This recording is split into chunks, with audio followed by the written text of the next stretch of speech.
শব্দ শুনো মই তুমি চাগে নেকুৱা এধাৰ পথত জোনাক ৰাতি খুজে খুজে মই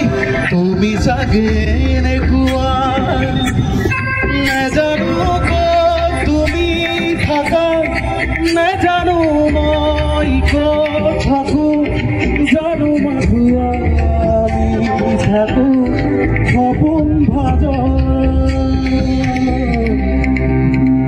ৰাতি ৰাতি মোৰ সপোনবোৰে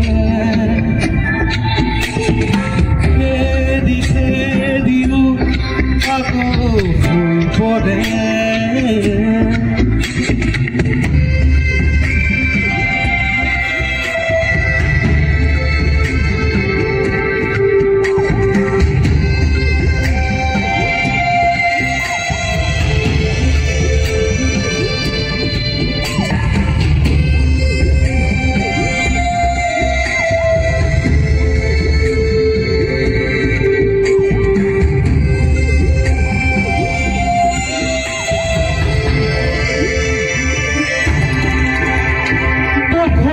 বিখৰ যেনে সৰু বুঢ়িয়াই দিয়া তুমি চাগে নেকুৱা বুকাত মনৰ ফুলাৰ দৰে বুঢ়িয়াই দিয়া ভুলি আছো তেনেকুৱা নেজানো ক'ত তুমি থাকা নেজানো মই ক'ত থাকো জানো মাঝে থাকো সপোন ভাজ ৰাতি ৰাতি মোৰ সপোনবোৰে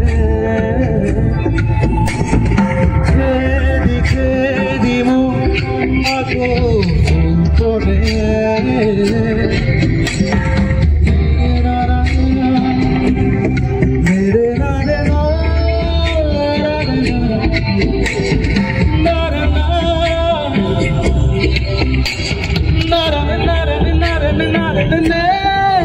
আমি আমাৰ মনৰ কথাখিনি প্ৰকাশ কৰোঁ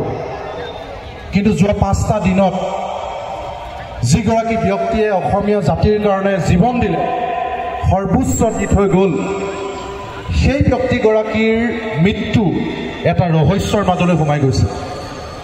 গতিকে এতিয়া আমাৰ দায়িত্ব গোলাঘাটবাসী হিচাপেও আমাৰ দায়িত্ব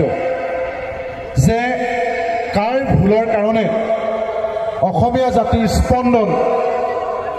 গোলাঘাটৰ জোৱাই আমাৰ আবেগ অসমীয়াৰ হিয়াৰামঠু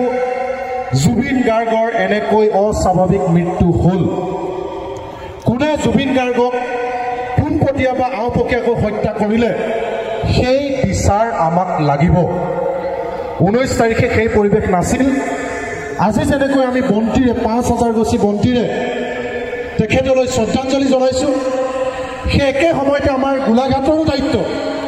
আমাৰ নতুন প্ৰজন্মৰ দায়িত্ব যে জুবিন গাৰ্গক যদি সঁচাকৈ কোনোবাই নিজৰ স্বাৰ্থৰ কাৰণে নি বিদেশত গৈ হত্যা কৰিলে বা জানি বুজি যদি কোনোবাই কাৰোবাৰ অৱহেলাৰ কাৰণে জুবিন গাৰ্গৰ হত্যা বা মৃত্যু হ'ল তেতিয়াহ'লে তেওঁলোকক বিচাৰি উলিয়াব লাগিব এইখন চৰকাৰে সেই দায়িত্ব ল'ব লাগিব অসমৰ মাননীয় মুখ্যমন্ত্ৰী ডাঙৰীয়াই